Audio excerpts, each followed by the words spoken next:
And now, the LSU Football Fix with Preston Guy, presented by TigerBait, starts now.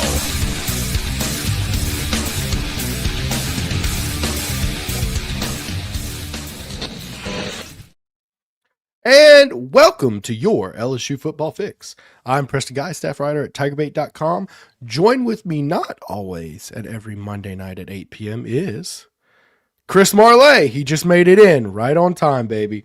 Right on time. Of course, social media guru and all things controversial at Guarantee Media. I believe that's your official title last I checked. At 8:30, we will have Wilson Alexander of The Advocate. Very excited. He'll be a first-time guest on the show. Love Wilson. I've talked with him a bunch over the years. Never had a chance to bring him on the show, but very interested to see. He's, of course, been reporting all the contracts and whatnot for all these coaches. So yeah. I'm interested to kind of get Wilson's like the hard-hitting journalism guy, all right, among us. He's going to get us some good, heavy facts. So that being said, Chris, man, what's up, man? Busy week? Busy. I mean, I feel like the end of this season has been insane. But yeah, busy week, busy coming off of the holidays, all that kind of stuff. And yeah, obviously coming right back here from not vacation, but the holidays, and then going to the Lane stuff. And it's been a whirlwind, dude. How about you? An absolute whirlwind. And throw in a newborn baby for me. Here's the hard-hitting question that I have for you. Did your wife read my proposal that I sent for you to stay the full hour tonight? And is she or a fiance, right? Not wife, fiance, yeah. Right? Okay. Did it sway her?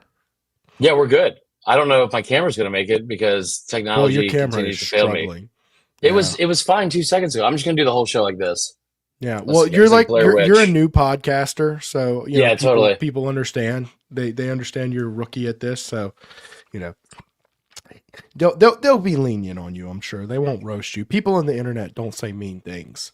No, never to me, especially. Some of the DMs I found today were tough about Notre Dame fans.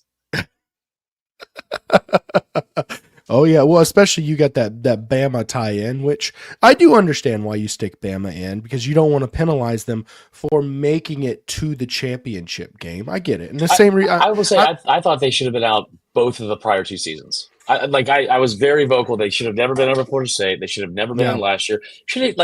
They beat South Carolina. I thought South Carolina had a much better leg to stand on in their argument to make it last year. The way they ended the season, I think that the full body of work this year, they deserve to be in. Now, Saturday there was a lot of very fair questions to be asked about the way they looked, and they were very beat up and missing I think it ended up being 4 or 5 starters. But at the same time, I think that's the toughest part, because it's I don't want to go to Atlanta against the number 3 team in the country in a rematch game against the best coach in college football. And what's the worst that could happen? It's we found out. That's the worst thing. LSU's not in the playoffs, so they're not going to be playing against Lane Kiffin, like you said. So I don't know what you're talking about. All that today. Tonight's rundown.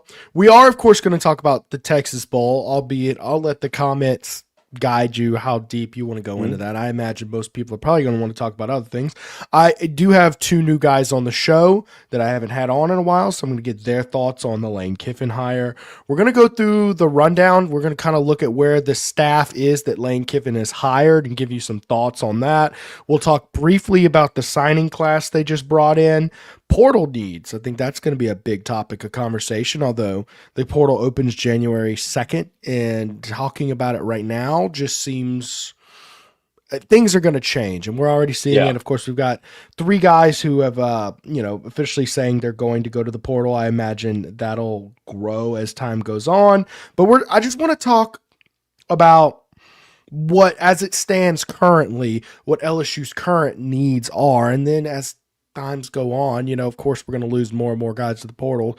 We can kind of adjust accordingly. I'm going to get to some of y'all's comments. I see before the show even got started tonight, y'all were wilded in the comments. So we're going to get to that. Before I do that, I got to fulfill some contractual obligations. Of course, I wouldn't be doing the show if I didn't spend a few minutes reading you about Celebrity Theaters. Guys, Celebrity Theaters is locally owned and operated with locations in Baton Rouge and Ruston. Because they're Louisiana's only locally owned and operated theater, you're guaranteed to see a few things like a clean facility, better pricing, superior customer service, state-of-the-art technology, an invigorating arcade featuring over 50 games. It's the largest in Baton Rouge, by the way. They have oversized leather reclining seats, the Dolby Atmos 3D sound system, which is actually the largest screen in Baton Rouge. They do weekly savings to make sure you can save your money. Forget Senior Savings Day on Monday, Bargain Tuesday, half-priced arcade and college night on Wednesday, and Thirsty Thursday at the Baton Rouge location. Remember, guys, they can do your private events, whether it's an arcade party, you're taking your class out, or a corporate event, events at celebritytheaters.com. They'll get you squared away. All righty. Let's dive into it, and we'll talk about the big fish item. Chris, did you like the Lane Kiffin hire? I feel like it's just been overwhelmingly positive feedback. I think it's awesome. It is the biggest name in this coaching carousel, like, I guess, cycle, with like alliteration aside, by far. And the way it happened, especially with just being able to pry him away from a place he's had a ton of success, that's one of your rivals, and then also technically pry also away from another rival, who just like had the cherry on top, was not just confident that they were going to land him, but like borderline arrogant that it was like a done deal. Everyone else is crazy. Trust us. We read it on the message board. And I think there's probably a little bit more truth to what was like, I think there was probably some truth into why they were confident from their early talks with Lane. But the moment that LSU called, I think that probably fell by the wayside. Super excited for him to be in Baton Rouge for a number of reasons. My first thought was, like, I really wish I could have seen what he would have been able to do with the like at least the talent at the skill position on this year's offense. Well, certainly they would have scored more than 25 points. And that's been my big thing, is you will never have to worry about, is LSU going to have an anemic offense again? Half of the side of the football is taken care of, right? Now, you are going to have to do some things on defense, which bringing Blake Baker back, that's going to be colossal. But I've always wanted a tactical mind, and of course you get one of the best tactical minds in all of college football in Lane Kiffin, simply because it mitigates your risk. It absolutely does, because you're always one bad coordinator hire away from 7-5. Yep. If you do not have someone who can call plays. It's too risky. Let's get some, let's hear some from the people here. When do we hear from Kiffin again? After the portal class? That's a great question. Probably after the portal class, unless you're talking about like a less formal capacity. We're of course going to hear from him. Boy, this has been a change. How about on Twitter every day? I was going to say, check your DMs if you haven't heard from him yet. It might be there. It depends on how attractive there's never going to be a dull maybe. moment, man. That's also fair. Very fair. I'm just kidding, guys. Just kidding.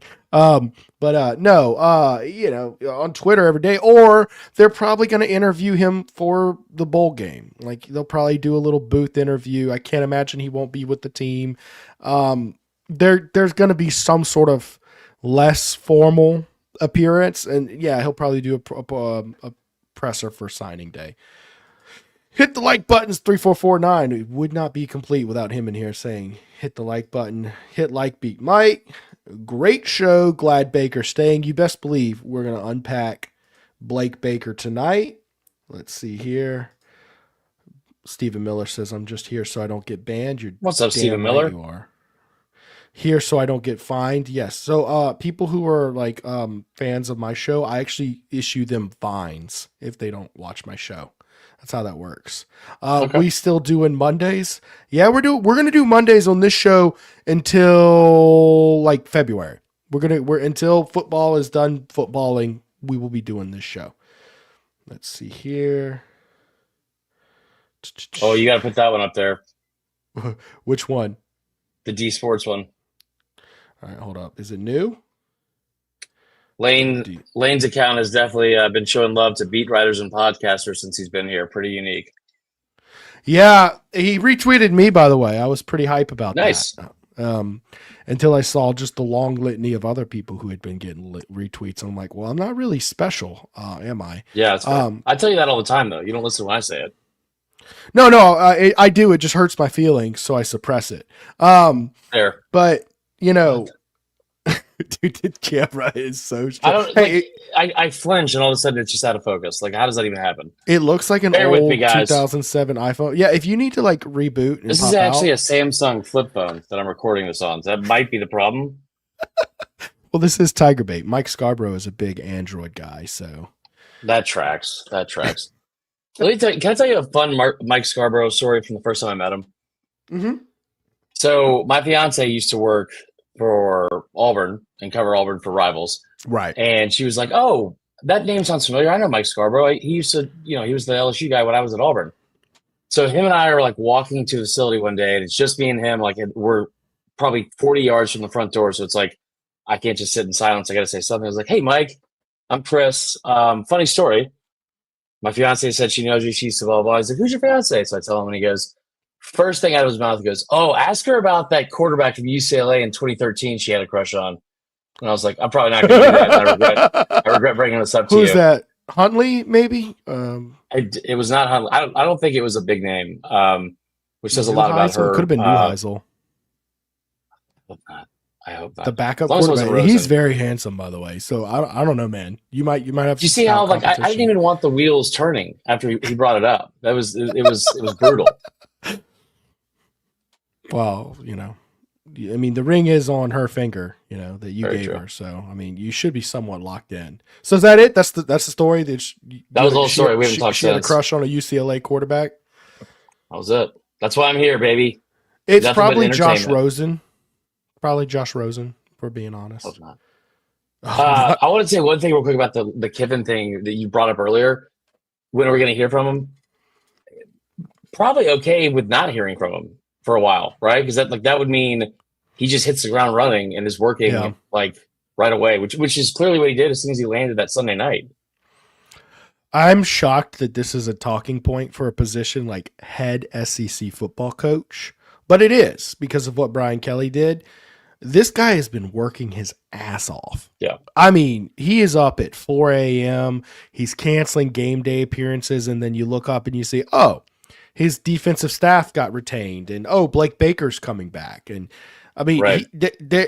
I think that one thing that is fairly undeniable about Lane Kiffin, you can talk about his maturity, you can talk about his antics, you can talk about all that, and it's all fair game. It's all on the table. There's not actually much of a debate, especially at this point. Maybe as he grows in his tenure at LSU, there will be a debate, but right now it's like, there's a lot going on there. But you cannot deny he's an intelligent man who knows offensive football in and out. And you cannot deny he's busting his tail out there. So hard work and intelligence, that tends to be a good combination. Got a good comment here from Tiger Mark. And I love, first off, Tiger Mark always has good open-ended question. It makes it easy as a podcaster because I don't have to do much work if you just come out here and ask why, questions with long answers like this. So Ole Miss AD Keith Carter isn't allowing Lane to coach Ole Miss in the playoffs, but he's allowing OC Charlie Weiss Jr. to coach three former Ole Miss coaches, along with three new LSU former Ole Miss coaches too. Unbelievable. All right. Well, you're one for drama. Let's talk about the drama. Do you think Lane Kiffin's exit was sloppy, messy, undesirable? Any of those adjectives come to mind? So I wasn't in the building for any of those conversations, and I have a hard time believing that he would have intentionally tried to burn every bridge and be awful to them on his way out just to be awful to him. Right. If he would have stayed in Oxford, I would say this, there's something really to be said for somebody with his track record, his history, his resume experience, all that above, and how far he's come, whether it be with his sobriety, whether it be with his family, right. And not everything outside of his actual professional job. He's had so much growth, and he found most of that in Oxford. And so, if he would have stayed, I would have fully understood it. But I think the moment he hinted at leaving, the worst thing that Ole Miss could have done was even hint at having an ultimatum of when he needed to make the decision and how they were going to try to strong arm the decision he was going to make, and what was, you're not going to be able to coach the team in the playoff. And I get both sides of it. I will say, if I'm Ole Miss and I've never even made it to the SEC championship game, and I have a chance to win a national title, I might just put my pettiness aside and say, yeah, fine, let's see if we can go win a national title. And maybe I'm foolish for thinking that, but we all also know how it played out in the long run anyway. I think the way he left, where some of the stuff we heard, I have to assume that it can't. There's probably the truth probably lies somewhere in the middle, but I doubt that it's all of the salacious, dramatic, and terrible, TMZ level stuff we saw on Twitter probably wasn't completely true. Probably not. My take on the situation. Number one, I'm going to say, and I'm going to say this disagreeing with a lot of very intelligent people, right? So I might prove to me I'm dead wrong, but it's just my opinion, right? Okay, I'm not an AD. I don't have to make this kind of call. I personally would have let Kiffin coach in the playoffs if I'm Ole Miss. Just saying, I understand that he can poach your rosters, poach your players.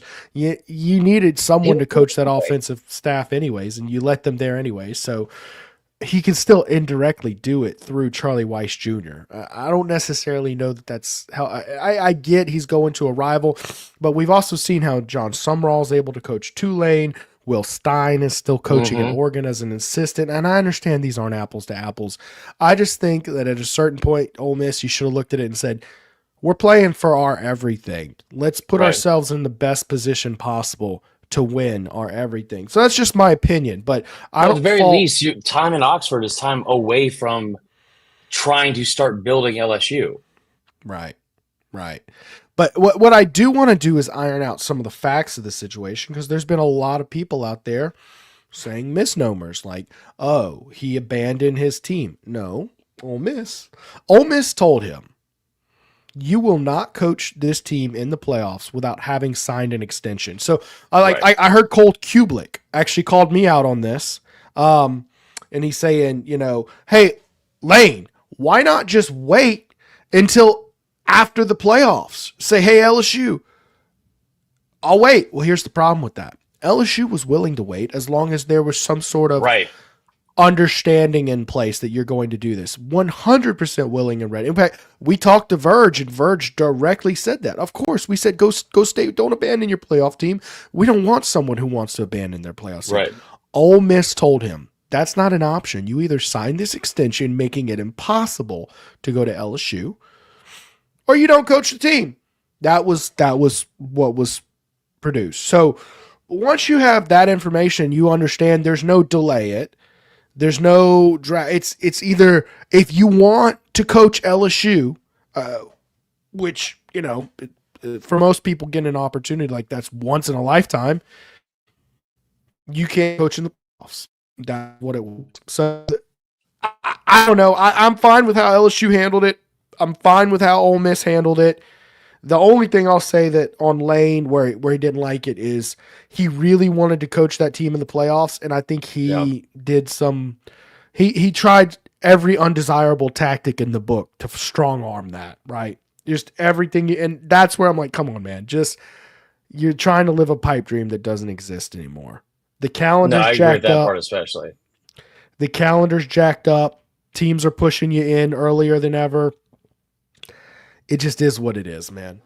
There's no easy way. I mean, think about how bad it was last year. Like, think about how the calendar's actually improved this year, because the portal is at least opening almost a month later than it did a year ago. But I think the other part too, with how he left versus like right, wrong, or anything in between. Like, I'm with you. I get both sides, and I don't think I fault either. I do think the pipe dream is probably the perfect way to phrase it with what Lane wanted to do on his way out. But I also feel like the thing that keeps getting brought up is like, well, of course you would do that. Anybody would do it for $100 million. It's also that to be very clear, I don't believe him when he says he has not seen the details of his contract. That's just personally, I do not believe that. And here we go again. This is great. We're zooming in, guys. So I do believe he didn't push super hard for a big contract. I do believe that. Right.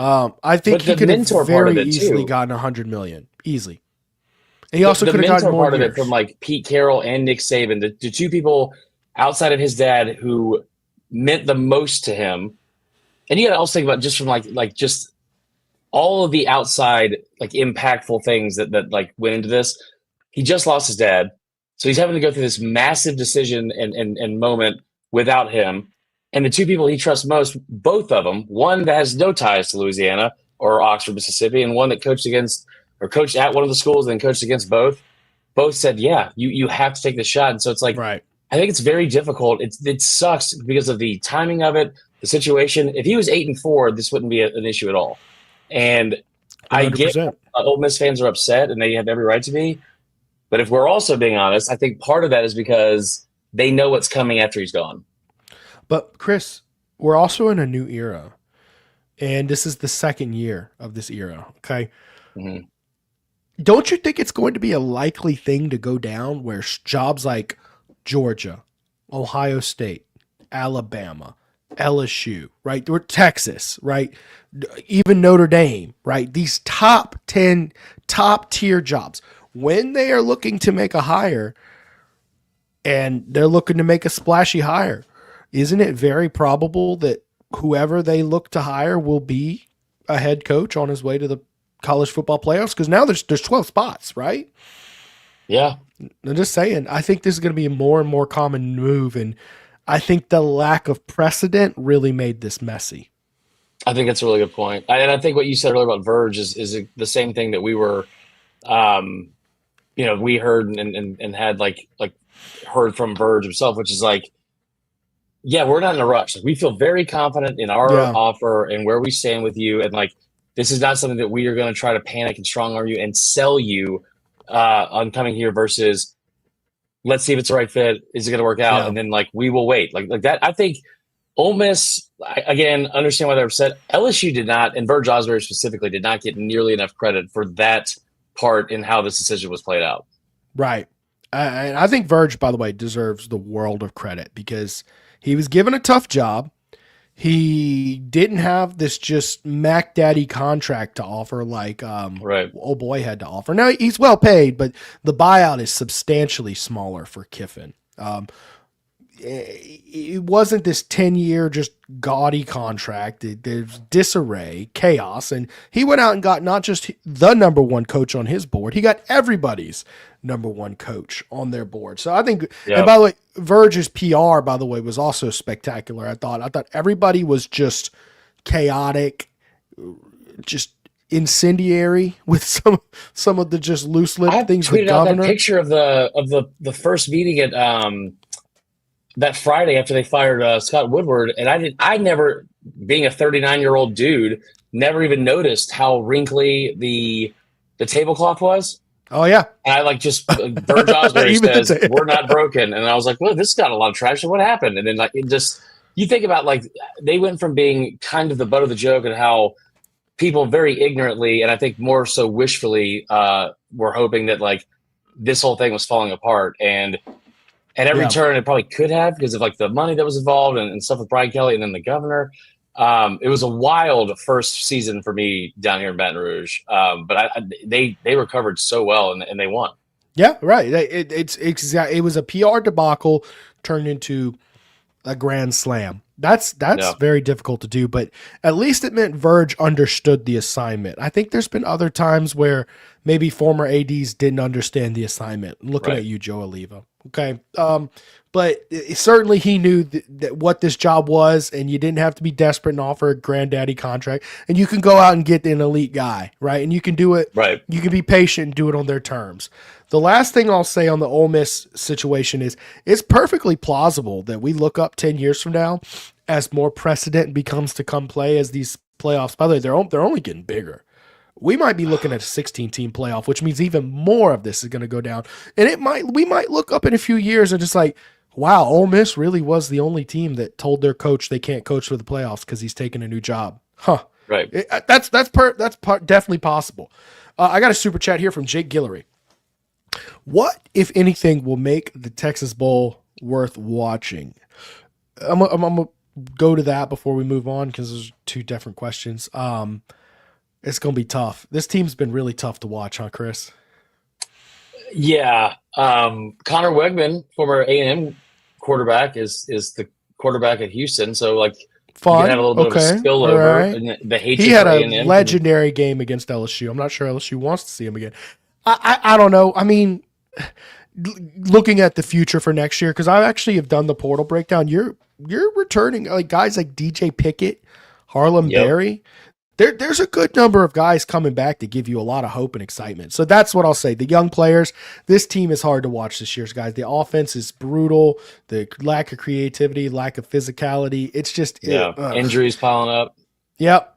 And then who opts out? I don't know. And who do you think is opting out of the bowls? Oh, what do you think of the teams opting out of the bowls? I'm sorry.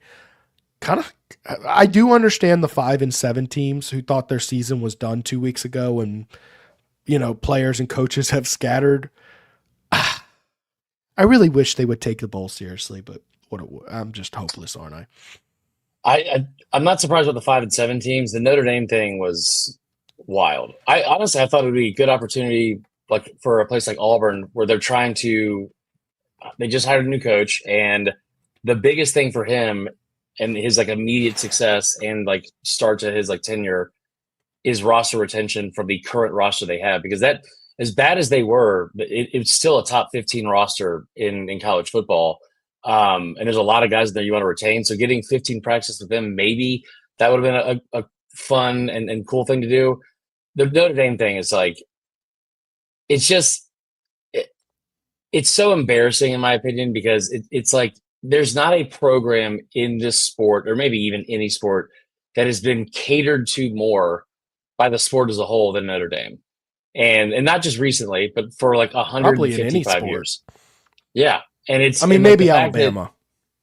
Not even close. Like watching Notre Dame, it's not even just fans. It's like media, and obviously their AD is very upset, demanding that the ACC go to bat for you while you won't even fully commit to being in that conference, and you get to pick, whatever 5. Also, the weakest conference you could have done that deal with. Listen, they have benefited from being Notre Dame and having a bright, shiny helmet for decades, and so I think they should have gotten into the playoff. To be very clear, I think they absolutely should have made it. I don't know what the committee was doing for 5 weeks, and then like with Miami behind them, and then they jump them like right the very last week, but them to sit out all of bowl season, and not just like they thought about it for a day or two and had a team meeting. It was like less than 2 hours later. They were mad. That was a predetermined one. That was definitely predetermined. All right. So look, we're going to shift gears, talk coaching hires throughout the week and what's to come with coaching hires. Got Wilson Alexander behind in the backstage here. We do have to hit an ad break. I also have a super chat. I promise you we'll get to your super chat. But first, LSU's trying to get its program wired for success right now. Chris Marler is trying to get his camera wired for success, and they're having trouble. Maybe they should all call Dykes Electrical, the official electrical company of TigerBait.com. Guys, whether you need lights on Tiger Stadium or just a humble TigerBait studio, Dykes is wired for success. Need a 10-story office building? They can wire that. 200-square-foot warehouse you need wired? They can wire that. Expanding your existing commercial building? They can wire that. Changing out a breaker, whole electrical panel, or just a receptacle in your home or office? They can definitely wire that. Upgrading the old lighting in your home or office? They can wire that. Too lazy to install your own Christmas lights or holiday lighting? Guys, they got you covered with the pre-made home lighting. All you have to do is hop on the app and boom, built-in Christmas lights or LSU lights. Give them a call today at the number on your screen, 225-216-9180 for a free estimate on your project. Make sure to let them know TigerBait sent you in. And guys, all TigerBait live shows this football season are proudly brought to you by Struby's Seafood and Steaks, located on 107 3rd Street in downtown Baton Rouge. Struby's prides itself on providing a 5-star dining experience at a reasonable price. Struby's is locally owned with ownership in the building daily, taking a level of pride in its food and service you just don't see from any old corporate establishment.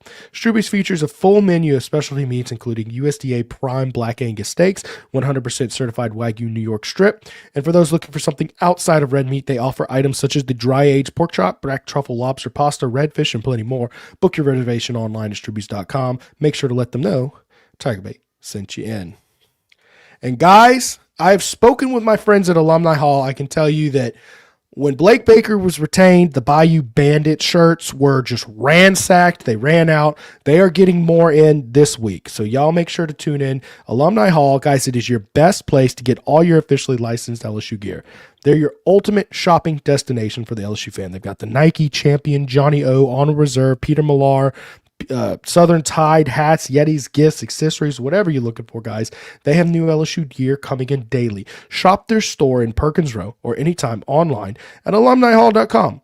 Don't forget to use the promo code TigerBait to save 10% off your order. Alrighty. And guys, when you're looking to save on your next vehicle, make sure to support a local dealership that supports the Tigers.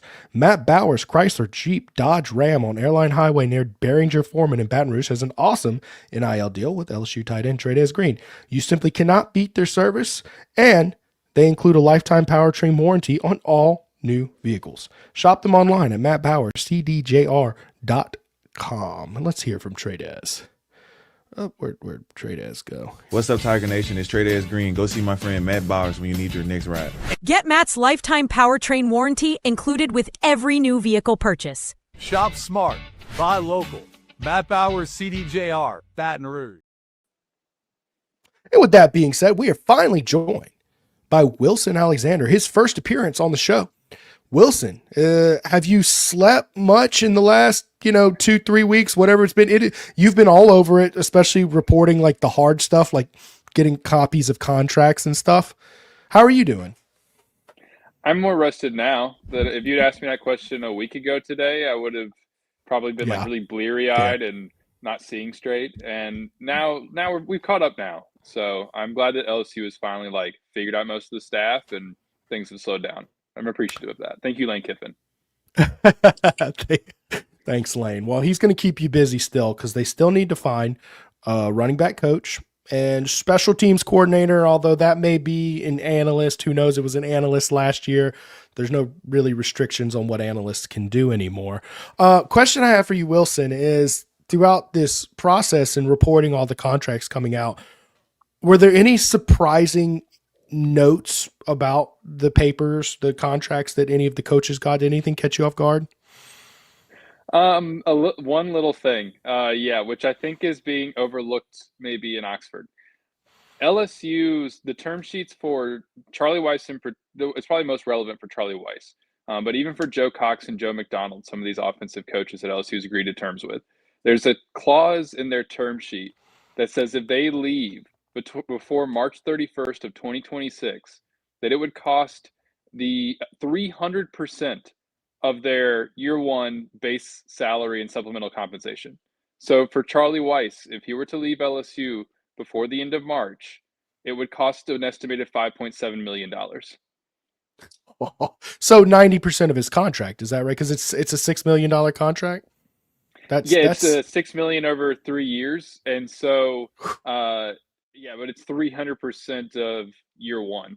So it's actually a little bit more than 90% of his total deal. It's they did everything they could, I think, on their end to make sure that Ole Miss can't turn around and pull him back. That is bonkers. I mean, that's a colossal buyout. What a great nugget that was there. I'm glad we asked you that. All right. The one coach that I have a question, most of these coaches have pen to paper, but the one coach, it kind of was announced that he was coming or maybe not, Elijah Robinson, the defensive coordinator who got demoted at Syracuse. Of course, he was an elite defensive line coach for Texas A&M. What's your understanding where LSU stands? I'm hearing that's not done yet. There's other suitors involved. What's the latest on Elijah Robinson? Yeah, it's not done yet. And the latest I heard, and maybe y'all did too, was that basically Saturday morning, the expectation was that it would get done. And that, so it sounded like there was an agreement there and they would work toward signing a new deal. But that deal hasn't, to the best of my knowledge, gotten done as we're talking here tonight. And so LSU is going to need to continue to lock that up because, I saw those Football Scoop reports today about other suitors in the mix. So credit to Football Scoop for anything about that. I hadn't heard that myself, so I'm going to, just credit those guys about that. And at least here on Monday night, that deal isn't done yet. So it's not across the finish line yet there from as far as I know. Yeah, that's kind of where exactly I'm at. But I mean, are you on the same page as me that it probably will happen? I guess I don't know that I want to say like probably will, because if somebody else comes in and gets him somewhere else, then Right. maybe it falls apart. I would have said probably like over the weekend, but now maybe not quite as confident. We'll see. I don't know. Kind of got to let it play out. Yeah. Okay, so LSU staff as it stands right now: OC Charlie Weiss Jr., quarterback coach Dane Stevens. Of course, most of these offensive guys are just coming from Ole Miss, except for the O-line coach George McDonald, receivers coach Sawyer Jordan, also receivers coach. But one's gonna do slot, one's gonna do outside receivers. Joe Cox, tight end coach. Eric Wolford, O-line coach.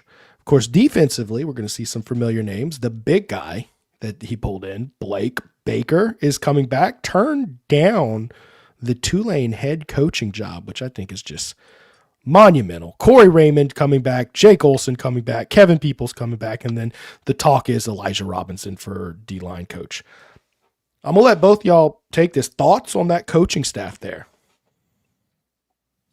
I really only have thoughts about like the Baker thing is massive. Like that is an awesome job by him because I mean, as you said earlier, there's no one with a better track record of not just being relevant or creative or high powered offensively, but like elite in top 10 nationally in their not just like yards per game, but like points scored. Like they have been awesome under Lane Kiffin. So if you just have I think above average defensive coordinator, you don't have to worry about that side of the ball. And I feel like you could feel confident going into every single game. You could probably outscore the other team. He just so happens to have one of like the top 10 or maybe top 5 defensive coordinators, I think, in the country, which is a huge, huge get by him. The one I'm concerned and surprised about is Wolford, just because he's kind of bounced around. He was at Kentucky twice in the last 5 years. The last time it didn't really end great. I remember doing this before the 2023 playoffs started.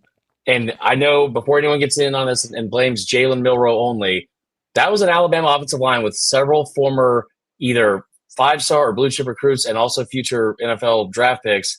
They gave up 49 sacks on the year. Like it was more than I think Michigan, Oregon, Washington, and Georgia did combined. And it was probably the worst offensive line in program history. That was the only one that kind of made my eyebrows raise a little bit.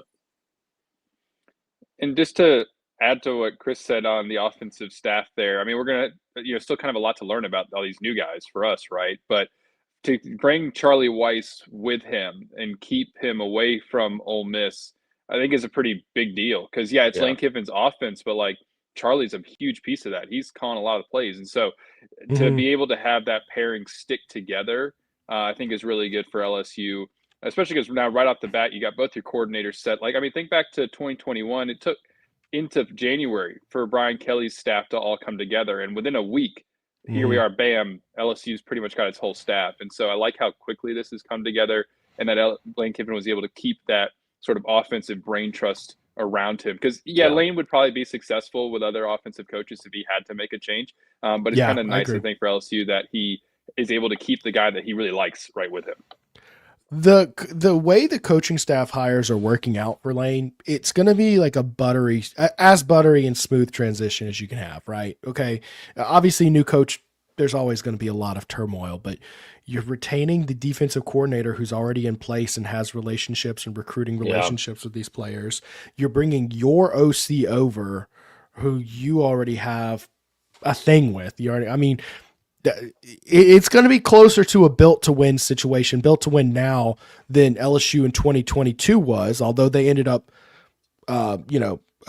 when they ended up outperforming the expectations for that team. Cause that was a team that was just absolutely pieced together from scratch. Not one coach came off that plane with Brian Kelly. They cleaned house and they had nobody coming back. It's looking like, right now, it's just looking a little bit different. It's looking like the NIL structure is going to keep some players on roster, whereas back then it was more wild west. But we'll definitely see. I got a couple super chats I'm going to get to from S Young 3512. People aren't talking enough about how Lane will use Tradez Green. Certainly, the offense should be scary. Do you have any insights, particularly on how Lane uses the tight end differently than any other offensive coach?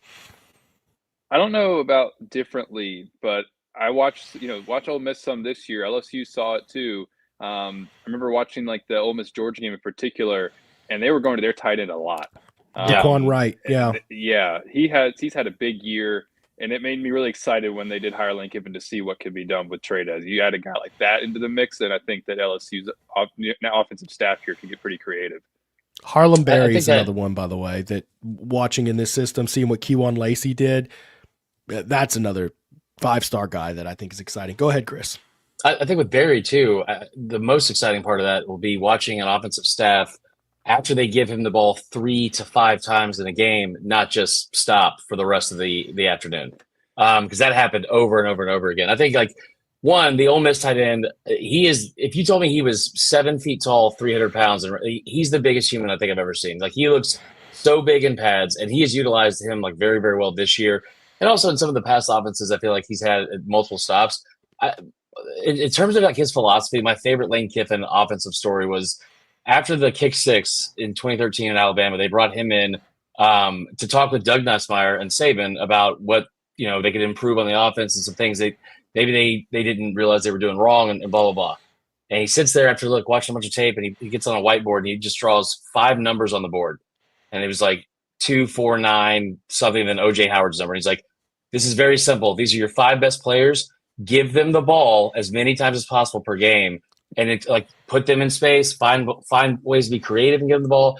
And I think, like, a guy like Trades Green, who's a unicorn of an athlete, like, he will find a lot of creative ways to get in the football.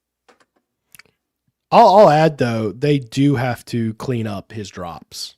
I mean, he has, and I think his ability to high point the ball needs some work. So Joe Cox has some work cut out for him on that. But in terms of raw talent and the prospect, hell yeah, Trades Green is a scary in a Lane Kiffin offense. He also wanted to add there in another super chat that Lane is promoting the car pipeline to LSU on Twitter. Massive deal. I agree. I think, and we've all talked about this in press conferences, it's just going to be very different covering a coach who tweets and posts on Instagram. It's going to be so strange. That hit me for the first time on Friday night when he's talking about, like, oh, just wrapping up some things with players and a coach. I'm like, yeah. Oh, you're just going to come out and say it. Okay. Yeah. He effectively announced the Blake Baker. Like, it was Matt Zenitz who I think, like, said it's expected that Matt Zenitz reported that he wasn't taking the Tulane job. Lane Kiffin retweets and says he's not going nowhere. He's staying, which is different. That's him breaking or adding to the news. It's like, there it is, man.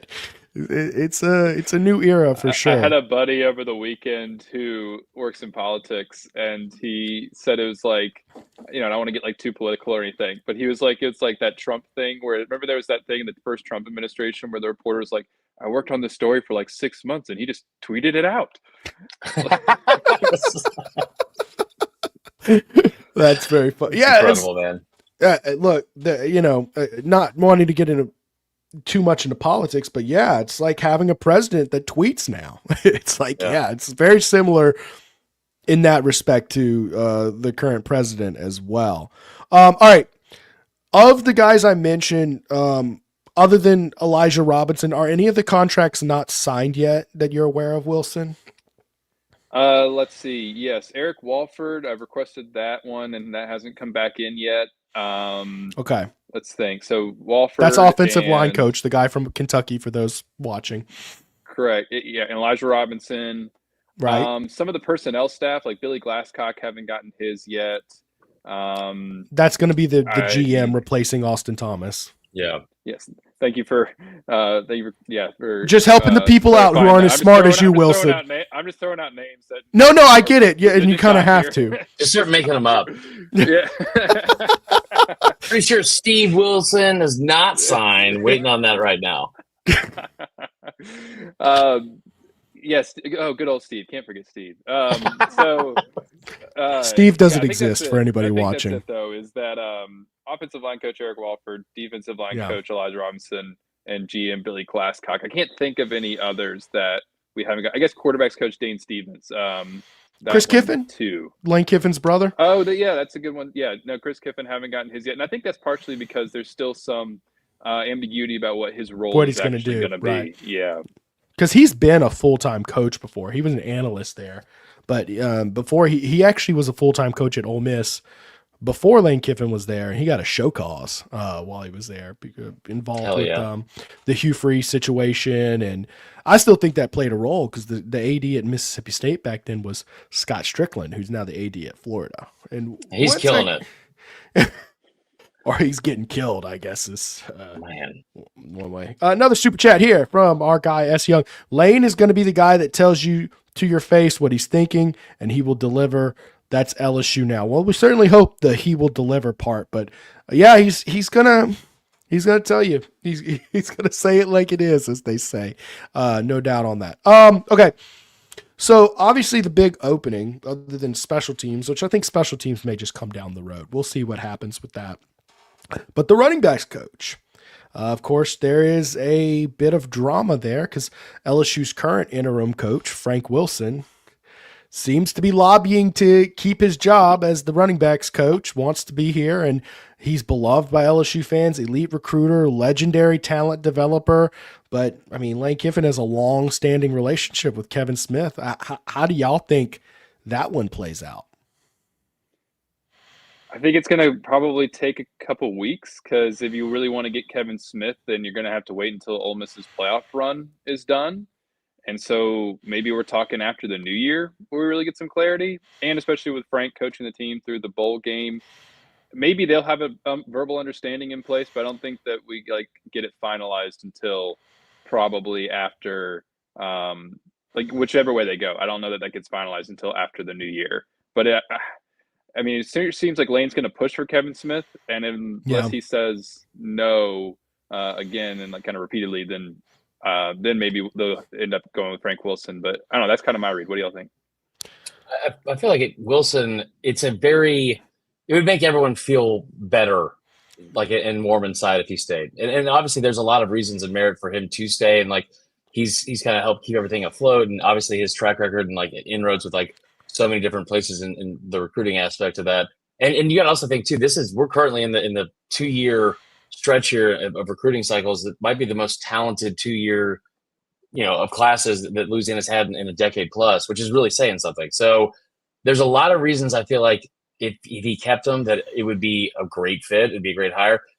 The other side of it, and I love Frank Wilson, but if we're being objective, it's not like the run game has really performed super well the past 2 seasons. That's not all his fault. There's a lot of things that go into that. But Lane Kiffin's also a guy I don't know who the quarterback's coach is going to be, but I know that if worse comes to worse, he can go find a D2 kid and apparently turn him into an all-SEC caliber quarterback. Quinshon Judkins, when he was at Ole Miss, because he was in Auburn's backyard, and Lane's sitting there in the rain in the bleachers, recruiting him by himself, and he turns him into the star that he was as well. The hunch, by the way, the quarterback coach you're referring to is Dane Stevens, who's at Ole Miss currently. But yes, apparently he is able to turn Trinidad shameless. Here's one thing that stands out, and y'all tell me if there's some reason this hunch is dead wrong. I would love to be told I'm wrong on this for sure. Thank you, Chris. No problem telling you you're wrong. It seems like the longer it goes on unannounced, the less likely it is that Frank's the guy to get that job because, he's the interim coach. He's running the team right now, getting ready for a bowl game. Maybe tensions would get a little awkward if the interim head coach was told straight up, hey, you're not returning. We're not retaining you. Sorry. And it seems like the longer things goes on, the more likely it is that Kevin Smith comes on over from Ole Miss too. Is that not a accurate vibe? Is there some reason I'm dead wrong on that? I'm not sure. I mean, I think that he, like I said, I feel like it could just play out just to kind of try to keep things in place. But to your point, if you're going to go with Frank initially, if that's your first choice, why would you not just kind of go ahead and come out there and say it and set it and all that? I just don't know what Kevin Smith's going to ultimately really want to do. But to the point about keeping Frank, I was talking to an Ole Miss reporter today, somebody who's covered Lane for the past few years, and he was saying about Lane, kind of in reference to the Frank Wilson situation, Lane will just he's really only looking out for he's not gonna keep someone just for the warm and fuzzies. If he doesn't think that you're gonna be helpful and that he really needs you, you're gone.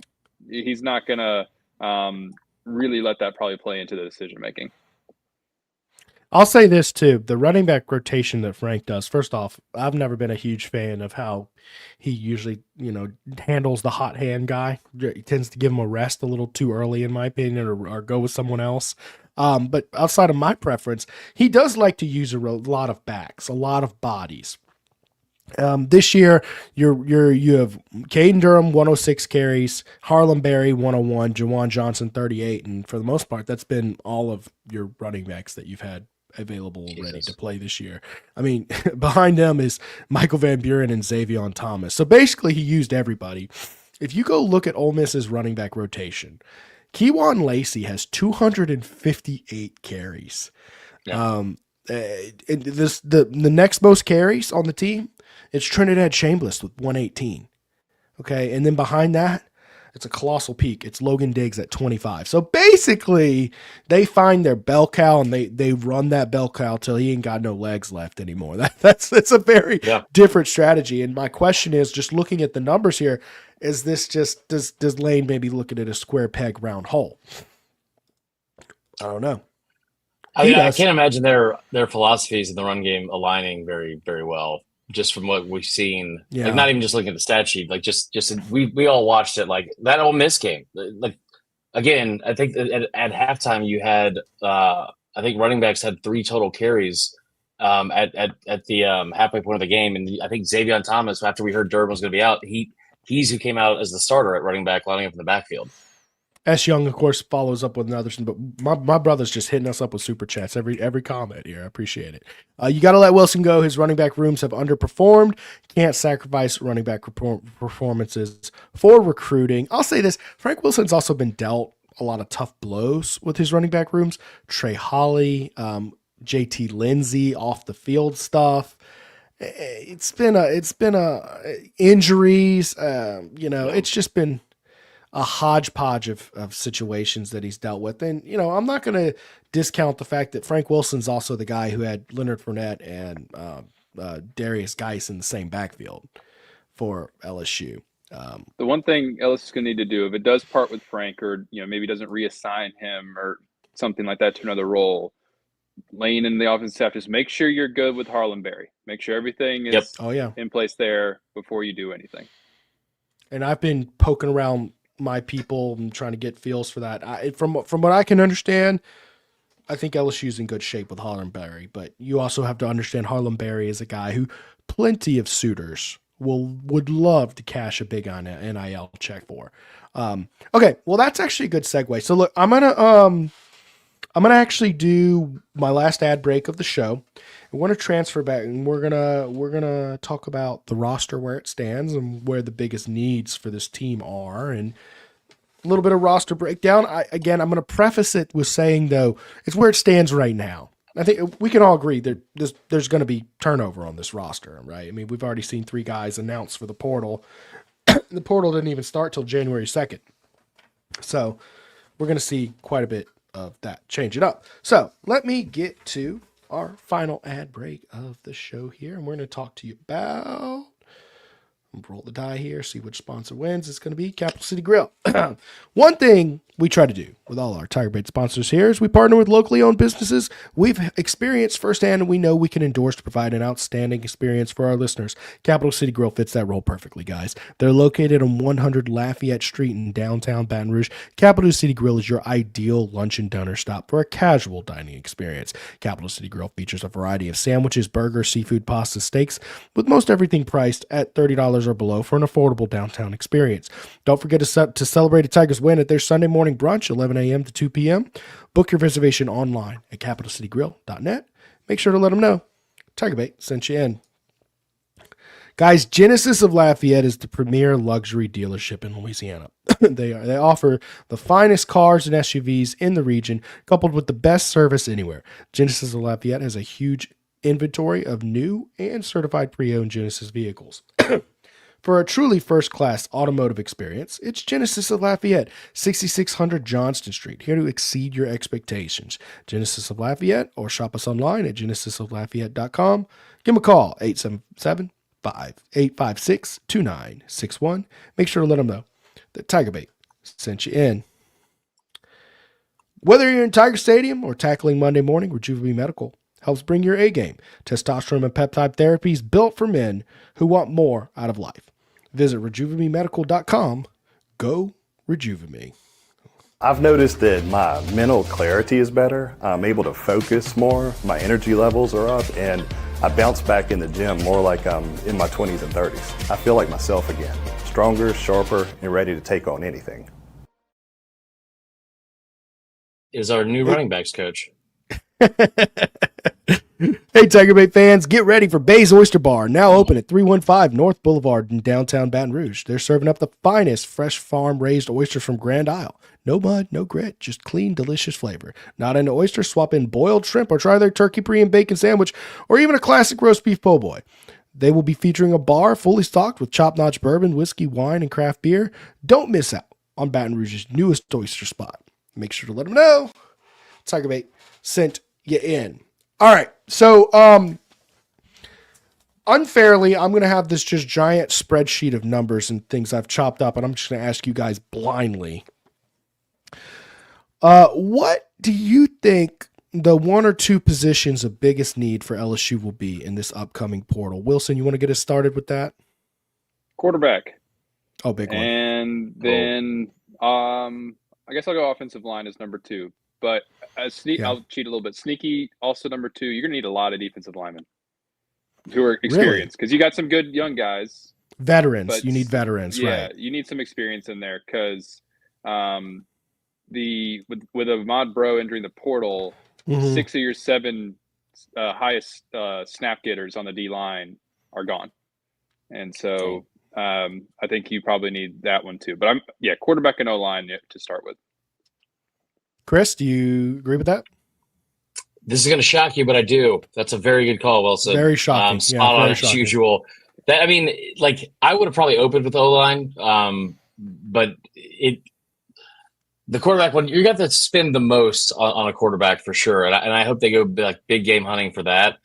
But from the offensive line standpoint, it's hard to really like I'm trying to kind of temper my expectations because last year you had so many different really elite portal gets at so many different positions. So it's like it wasn't like you only got 4 and 5 star receivers and whoever else like the very top heavy of the class. You had plenty of really highly ranked offensive linemen as well. I think that's across the board. I mean, you got some young guys there that are highly ranked recruits. Solomon Thomas should be coming back from injury if he stays, and I think Karius Kern's upside is awesome. But the interior of it, and I hate cliches, but games are won in the trenches. So I would probably start there. I'm curious. What do y'all think? How many offensive linemen do they need? See, I struggled. 4 is what I said. I think they've only been playing 1 all year, from what I gathered. Sometimes with the pass rush they were allowing in the backfield, but one player. Yeah. They just put a center out there. Across the board, in the middle, the interior offensive line is where you got to focus. No. You could probably, hopefully, develop some talented kids and big bodies out there on tackle. In terms of guys who are giving you adequate snaps for next year, I think it's like Braylon Moore, and that's it. And I think that's, by the way, going to be a big thing, push for Braylon Moore to return, right?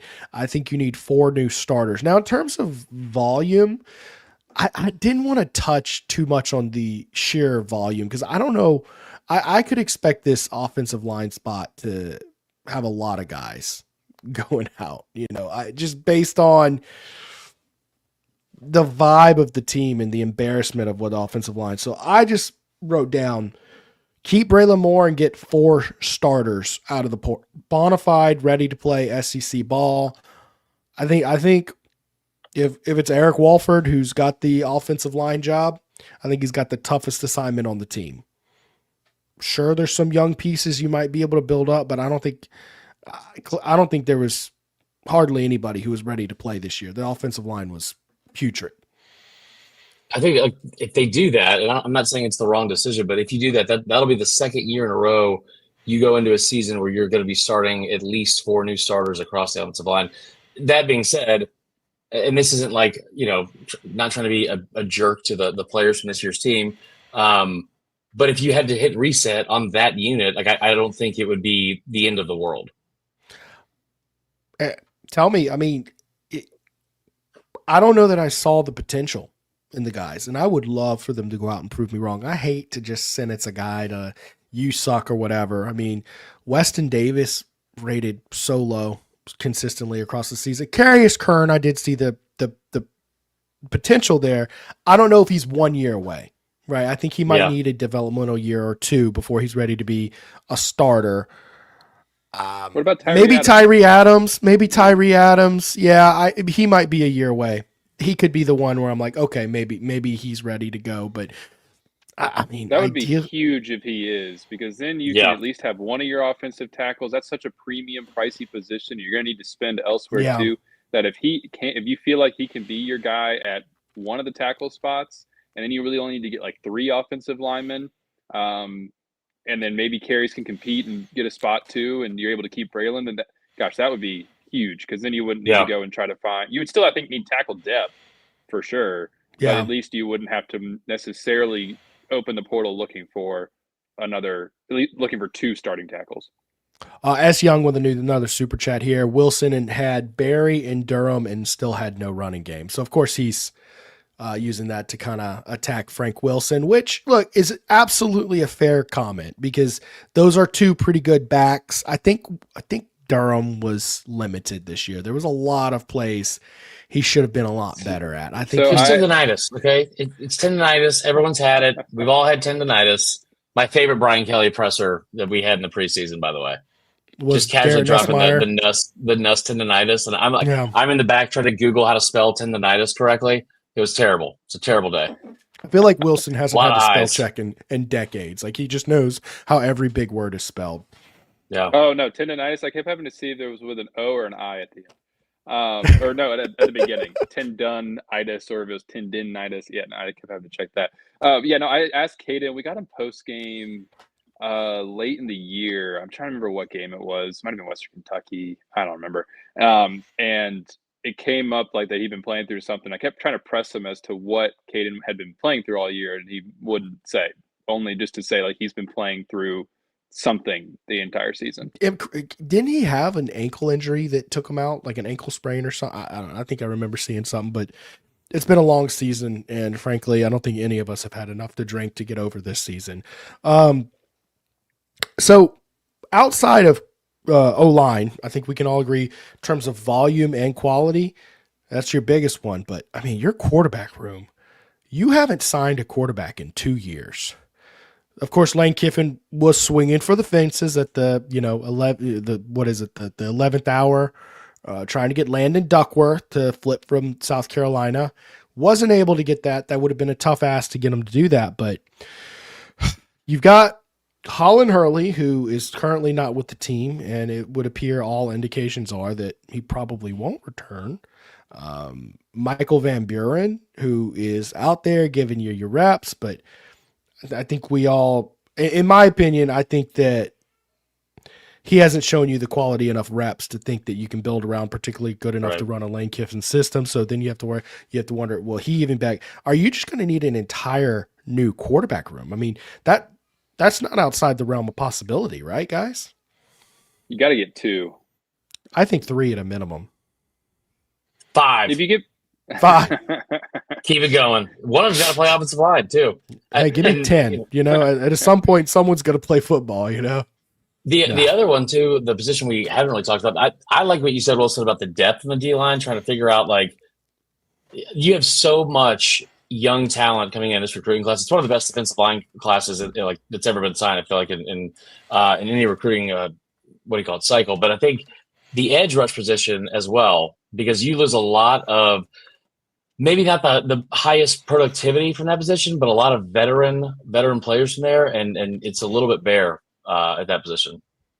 Yeah, I mean, you get Gabe Rutherford back from his injury. That's huge. But outside of that, you're looking at some guys who would need to really step up in order to be full-time contributors for a team that you want to be, in SEC championship contention and all that kind of thing, playoff contention. Yeah, you need edge rush talent. And again, we're talking about some premium positions here. And then I even feel like you need probably the other position where you probably need some volume and you definitely need some dudes, receiver. You probably got to go get 2 or 3 receivers too who can help you right away. Aaron Anderson coming back would be huge, by the way, for that. But I think it's top end guys you're lacking. I mean, you've got a lot of young guys coming back at receiver, actually. I mean, Teron Francis, Kylie Billiot, Destin Hill, Phillip Wright, Kyle Parker. I mean, I think you just need experienced top end guys to do the system the way you do for receiver. So receiver is one where I'm like, give me 1 or 2 guys, but not bodies, because you have there's a lot of positions actually where you have a lot of depth and a lot of guys, but I don't know that they're necessarily the talent and experience that you're looking for at this point. S. Young with a big super chat here. Harlem Berry is comp to Reggie Bush. How do you miss that? Frank isn't him. Boy, this guy does not like Frank Wilson. He's paid a lot of money tonight to say he does not like Frank Wilson. I agree with you on the comp of Harlem Berry. The only thing I will say is the offensive line was also putrid this year, and that's not Frank Wilson's fault. I think the offensive line had blocked the way it needed to. I think Harlem Berry may have had a very big season. But anyways, back to defensive line. I think defensive tackle, first off, you got Deuce Geralds, who might play a little bit, but I just talked to him tonight, and he said they're talking about a little bit of D tackle, not nose, but 3 tech and defensive end. So he might contribute a little bit there. And then you got Richard Anderson, who, my God, is Mike Scarborough covered recruiting back when Glenn Dorsey was in high school, and he said he's the best defensive tackle since Glenn Dorsey to come out of Louisiana. So lofty praise for the young guy. I think he's probably going to need a year to physically develop. Personally, I think he's going to need to trim down a little bit and get in shape just to play collegiate football, and that's most linemen. That's not an attack on him. But you got Dominic McKinley, Zion Williams, Sean Washington, Brandon Brown. So effectively, you have 7 defensive tackles. You don't need depth. You need a veteran presence who's going to be able to replace the snaps you're getting out of Ahmad Bro, Jacobian Guillory, and Bernard Gooden, right, guys? I think the Guillory loss is going to be it's not going to be catastrophic, but he was such a overlooked key piece of this defense at times this year, especially in short yardage situations. I felt like how many times on 3rd and 2 or 4th and short did we see up there in the press box, like a stop, we assume they're short, and then here comes 90 sprinting through the line and screaming and hollering, getting the entire sideline pumped. He was awesome this year. He says Billiot is gone. Did I miss that? Am I? Yeah, he's entering the portal. Okay, all right, I missed that. Okay, so entering the portal, by the way, so Kylie and Billiot.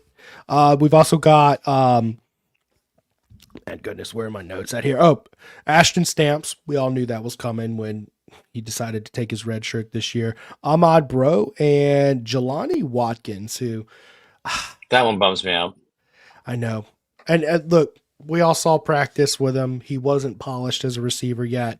He definitely needed time. But give me a jet sweep. Just one. Let's just see a bubble screen, a jailbreak screen. Just one thing where he can just use that speed to you would have thought a bubble screen would have been right up Joe Sloan's alley, too. I mean, that was... Well, how about this? Alex Atkins called 57 screens in the first half against Alabama. Why not give it to the guy who runs a 10-01? You know what I'm saying? But makes so much sense. I guess that's why I don't call plays. But, I mean, at edge, because you were so deep at that spot, guys, yeah, you're going to lose Butler, Peyton, and Pyburn. Now, I don't know there's very many teams who can survive losing those guys, but you got Damian Shanklin, who looked really good as a young player, Gabriel Relaford, Kalaj Cobbins, Dylan Carpenter, who, by the way, Dylan Carpenter was coming on strong toward the end of the year, CJ Jackson. Yeah. Then you bring in Lamar Brown, the number 1 player in the country. Maybe you take a guy or 2 at edge, but I think defensive line, if you retain what's there, I don't think you're bad off, right? So here's my thing about it. How much have we actually seen on the field proven from any of these guys? There's not a lot of proven snaps. That's true. That's true. Names that we've thrown out here. There's a lot of guys who, look good recruits, and if they can develop and turn into something, then you got some dudes and you're excited about what you got and you want to keep them developing. Yeah. You just haven't seen it yet. And I think it would be a risky decision to go into next season banking on a lot of young guys ready to play. And the coaching staff has seen them, so they would know a heck of a lot better than me. I just think it would be risky if you didn't go and get some experienced guys in the portal who you can say, like, okay, we can lean on this guy right away to come in and play because he's put it on tape. We haven't seen a lot of these guys really put it on tape yet. Ironically enough, I feel like the other greatest defensive line class I can remember in the last 20 plus years from a recruiting standpoint was at A&M 3 or 4 years ago. And I believe it was the same. That was Elijah Robinson, right? Right. So like that was where my pessimistic brain like immediately went to when his name got brought up, because there was so much talent there on that team as well. But yeah, you're right. I mean, you do need some veteran leadership. I don't know if you need it more or it's a bigger priority though in comparison to some of the other like very real needs this team is going to have. Yeah, that's fair. That's fair. You need to spend most of your money on offense, probably. Probably. Yeah. A quarterback and offensive line is going to take up a ton of money. But the good news is you're looking at the rest of this. If you can retain your roster, I don't think you're in a bad shape. I mean, Whit Weeks, is he going to come back? The injury and Landry Kiffin, that's a real thing now. I was counting. Definitely confidence that he's coming back. There's confidence. It's got to get done, but there's no doubt. He's on the latest availability report. We don't know if he's going to be ready on Saturday, so we'll keep you updated throughout the week. Yeah, well, I think you just read the pre-read script for the last 6 weeks, actually. But I think the injury, and I think there's a chance. Harold Perkins, that's a guy maybe halfway into the season. It's like, oh, he's gone, but he's got a year. He has another year. He has a medical red shirt, from last year. He has another. I would year. throw a bag at Harold Perkins. He was great at times this year. I don't know what Whit Weeks is. I think he's a great player. I don't know what his actual projection would be in any of the mock drafts. Me neither. And I think for him, if you're not going to be like a certain top 50 pick, like I would come back. Yeah, because LSU can make it financially worth his while. You're probably looking at the guy who's wearing 18. You're going to see his face all over the billboard, OLOL billboards. Oh God, we're losing the camera. Unless it's with my camera, then you will not see his face. Trust me. And so I think LSU, and even, I mean, when he's healthy, he's a great player, but you also want that leadership on the middle of your defense. We saw what it looked like at times this season when he wasn't out there, like against Vandy and against A&M. And so if you can get him back and everything kind of build out from there, then I think you start to feel a little bit better. Especially because then if you lose him, then and Perk and West Weeks, you need to go get yourself some linebackers in the portal too. So do they have any more Weeks brothers? Zach. There is Zach. That doesn't roll off the tongue as well. I don't trust that. Yeah, they just ran out of double. They couldn't go with a Wilson Weeks. Come on now. I know. Come on. Yeah. So look, linebacker. If you keep those, I actually think you're good. A linebacker, if you keep everybody on run, you got C.J. Ross, Keys, Singleton, a lot of guys. Who's the kid from U-High? Keelan Moses. Yeah. I mean, I think you're actually good at linebacker. Like, and maybe DBs. I mean, you got to think DJ Pickett, PJ Woodland, Jakeem Jackson, all returning as it stands. You're bringing in Finney, safety, Cooley, Spears, Rogers, all back, and then you got a bunch of body guys who haven't really played too much.